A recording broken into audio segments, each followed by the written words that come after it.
क्या मोदी के हनुमान करेंगे बगावत? इस बार किसकी लंका लगाएंगे चिराग? चिराग से क्यों डर रहे नीतीश कुमार? लोकसभा में 5 सांसद, राज्यसभा में 0, न तो बिहार विधानसभा में कोई विधायक और न ही विधान परिषद में कोई सदस्य।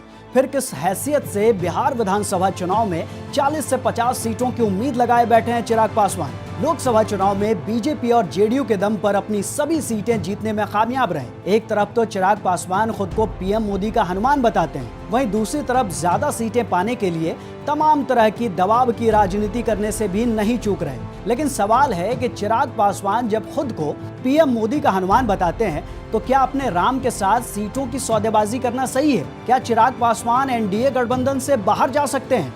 आज बात होगी चिराग पासवान की और बिहार में सीट बंटवारे को लेकर मचे घमासान की। नमस्कार, आप देख रहे हैं स्टेट मिरर। मेरा नाम है अंशु झा। जरा सोचिए, अपने प्रभु राम से सौदेबाजी करने का ख्याल भी हनुमान जी के मन में आता? ऐसा सोच पाना भी मुश्किल है। लेकिन सच ये है कि ये त्रेता युग तो है नहीं, कलयुग है, और शायद कलयुग में चिराग पासवान जैसे कथित हनुमान से यही उम्मीद की जा सकती है। लेकिन अगर सौदेबाजी ही करनी है तो कम से कम खुद को मोदी का हनुमान कहना बंद कर देना चाहिए। अब बिहार की सियासत में पक्ष और विपक्ष दोनों तरफ के लोग भी चिराग पासवान को कलयुग का हनुमान कहकर चुटकी लेने लगे हैं। आम लोग भी सामान्य बातचीत में कहते सुने जाते हैं कि अरे उसकी बात छोड़ो, वो तो कलयुग का हनुमान है, वो जैसा है वैसे ही उसकी राजनीति भी। फर्क बस इतना है कि असली हनुमान भगवान राम के लिए समर्पित थे, जबकि चिराग का समर्पण सत्ता की कुर्सी के इर्द गिर्द ही घूमता दिखता है। वो पीएम मोदी का खुद को हनुमान बताकर गठबंधन के सहयोगी नीतीश कुमार का ही सियासी काम तमाम कर देते हैं। नीतीश को पहुंचा चुके हैं नुकसान। चिराग पासवान 5 साल पहले इस काम को सफलतापूर्वक अंजाम दे चुके हैं। इस बार भी उनकी योजना किसी तरह से पीएम मोदी के सबसे बड़े सहयोगी नीतीश कुमार की वाट लगाने की ही लग रही है। यही वजह है कि लोग कहते हैं ये कैसा हनुमान है?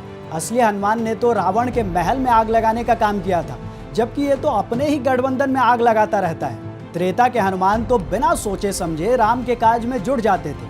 वैसे ही चिराग कभी मोदी जी को राम कहकर गाते दिखते हैं, और एनडीए से बाहर रहकर भी एनडीए के लिए जिस अंदाज में चुनाव प्रचार करते हैं वो कला शायद राजनीति का नया संस्करण है। हो भी क्यों न, ये तो कलयुग के हनुमान है। हनुमान जी ने लंका जलाई थी, चिराग ने अपनी ही पार्टी के साथ जेडीयू की भी लंका लगा दी, और अब उसी राख पर सत्ता की सीढ़ियां ढूंढ रहे हैं। बिहारी अस्मिता की बात करते हैं, पीएम मोदी के इंडिया फर्स्ट की तरह बिहार फर्स्ट, बिहारी फर्स्ट का नारा देते हैं। लेकिन राम के हनुमान और मोदी के हनुमान में एक चीज कॉमन है, राम के बिना हनुमान अधूरे हैं। ठीक उसी तरह चिराग बिना एनडीए के नेता भी अकेले नजर आते हैं, लेकिन काम उनके ठीक हनुमान से उलट है। आप ये कह सकते हैं ये राजनीति का ऐसा कलयुगी संस्करण है जहां वफादारी का मतलब सिर्फ सत्ता की छांव में रहना होता है। चिराग के लिए राम कौन है ये वक्त के साथ बदलता रहता है, कभी मोदी, कभी सत्ता, कभी गठबंधन। आने वाले दिनों में उनका राम कौन होगा ये अभी दावे के साथ नहीं कहा जा सकता, लेकिन आने वाले दिनों में कुछ भी हो सकता है। चिराग ने की 50 सीटों की मांग। दरअसल इसकी चर्चा इसलिए हो रही है क्योंकि एनडीए में बिहार चुनाव को लेकर सहयोगी दलों के बीच सीटों के बंटवारे को लेकर मंथन जारी है। बिहार विधानसभा की कुल सीटें 243 है। इनमें से 200 से अधिक सीटों पर जेडीयू और बीजेपी वाले प्रत्याशी उतारने की तैयारी में है। इसके बाद करीब 40 सीट ही बचती है, जबकि चिराग पासवान अपनी पार्टी के लिए 50 सीटों की मांग कर रहे हैं। उनके अलावा एनडीए में जीतन राम मांझी की हिंदुस्तानी आवाम मोर्चा और उपेंद्र कुशवाहा की राष्ट्रीय लोक मोर्चा पार्टी भी।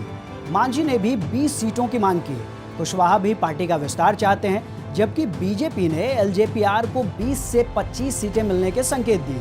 अब इतनी कम सीटों पर चुनाव लड़ने के लिए पीएम मोदी के हनुमान शायद ही तैयार हो। ऐसा इसलिए कि सीट बंटवारा अगर लोकसभा चुनाव में हार जीत के हिसाब से होगा तो भी एलजेपीआर के नेता 30 सीटों पर अपना हक जता रहे हैं।